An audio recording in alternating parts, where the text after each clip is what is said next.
Support અને resistance ખોટો જો કરશો તો લોસ જ થશે ને. હેલો મિત્રો, આજે છે ટ્રેડિંગ અને સ્ટોક માર્કેટ સિરીઝનો ડે 9. આજે આપણે શીખવાના છીએ કે સપોર્ટ અને રેઝિસ્ટન્સ કેવી રીતે ડ્રો કરવા.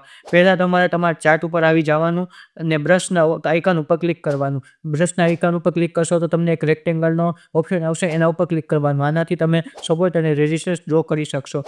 પહેલાં હંમેશા તમારે હાયર ટાઈમ ફ્રેમ ઉપર જવાનું, ડેઇલી અથવા 1 આવરના ચાર્ટ ઉપર. લોઅર ટાઈમ ફ્રેમ ઉપર ડાયરેક્ટ ડ્રો ન કરતા ચાર્ટમાં સ્વિંગ હાઈ અને સ્વિંગ લો ગોતો. જેમ કે એક પહાડ છે પહેલાંનો, એને તમે સ્વિંગ માની શકો છો. ચાર્ટમાં જ્યાં પ્રાઇસ વારંવાર જઈને રિજેક્ટ થાય છે અથવા નીચે આવીને જ્યાંથી બાઉન્સ થાય છે એ પોઈન્ટ ઇમ્પોર્ટન્ટ હોય છે અને એ જ સપોર્ટ રેઝિસ્ટન્સનું કામ કરે છે. અને લાઇન ડ્રો કરતાં પહેલાં ધ્યાન રાખજો કે કેન્ડલની બોડી વધારે મેટર કરે છે કેન્ડલની વીક કરતાં. બોડી જ પ્રાઇસની રિયલ એક્સેપ્ટન્સ બતાવે છે. ને ભૂલ ન કરતા કે ચાર્ટને લાઇનોથી ભરી નાખવું, બધી જગ્યાએ લાઇન ડ્રો કરી નાખવી, લોઅર ટાઈમ ફ્રેમ ઉપર ઓવર એનાલિસિસ કરવું. નેક્સ્ટ વિડીયોમાં આપણે શીખીશું કે સપોર્ટ રેઝિસ્ટન્સ ઉપર એન્ટ્રી અને સ્ટોપ લોસ કેવી રીતના રાખવો. તો ફોલો કરવાનું ભૂલતા નહીં.